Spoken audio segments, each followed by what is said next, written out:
கொய்யாக்கால தோசை, கொய்யாக்கால சட்னி நினைச்சு கூட பார்க்க முடியலடா.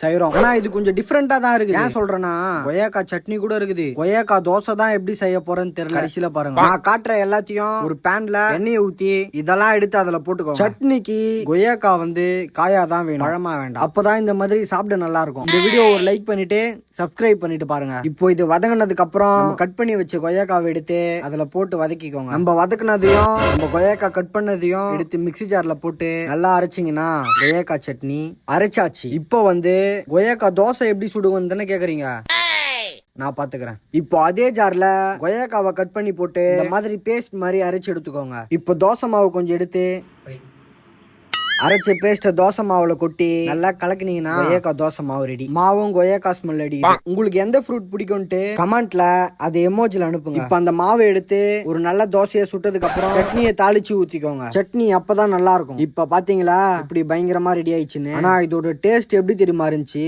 சத்தியமா வேற லெவல்ல இருக்குது. நான் ஒண்ணு கொய்யாக்கா டேஸ்டே தெரியல ரெண்டுத்துலயுமே, ஆனா பயங்கரமா இருக்குது.